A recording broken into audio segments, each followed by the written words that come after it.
Hey guys, Vlad just released a little update for RedMC, and this thing does something that I've been waiting for quite some time. It adds a little indicator as to how much free space you actually have in the file or not. And this is very useful for those of us that use the clone and delete commands a lot. So down here in the bottom right, this is a normal roster, the EuroLeague roster from the other video. And there's no modification. This is like essentially an official roster just with a couple of different team types. As we can see here, we have 3 new numbers down here with free space. The one on the left is the total free space in bytes and bits. The bytes, so this is about 34 kilobytes of free space. And then the middle one is the reserve tank for names. So it's like a reserved 32 kilobytes of where you just put names, but it's not used by the game and generally, and we only use that if we spill over this last part, which is 1.6 kilobytes available, and that's just for the bank of names. So we have Davies here, Brandon Davies. We'll change his last name to 1. And as you can see, we actually lost some space there.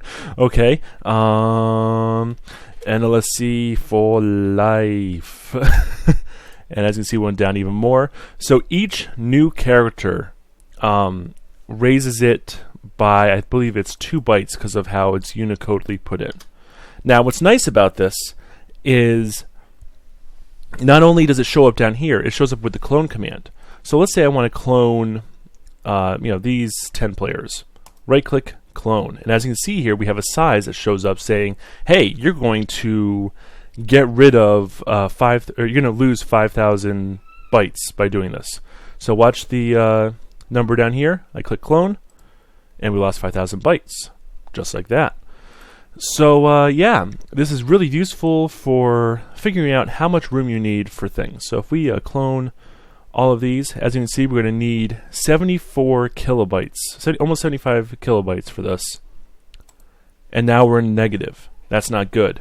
And normally this would take a lot of trial and error, try to figure out. Now if I go to schedule base, select all, and go to delete, and then we'll click here and undelete that because we have to keep 1. We still haven't made it up yet. Okay, well let's go to the next schedule, control delete, right click, undelete.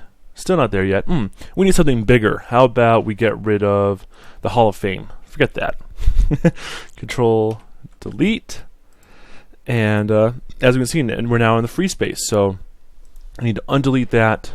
And now we have 1,000 bytes left over. So we're in the good. As long as this isn't negative, we should be able to save this. Ah, yes. And for those curious, if you want to know what happens when you do go over, let's just do this with names. Sure. Clone. Okay, so now we're way over, as you can see. Go ahead and press save.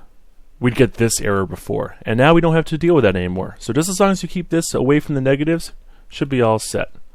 Delete, and let's find one of these and undelete it.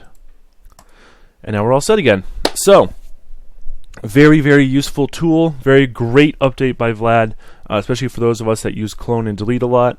And that's pretty much it. Hope you guys enjoyed. I'll see you in the next video.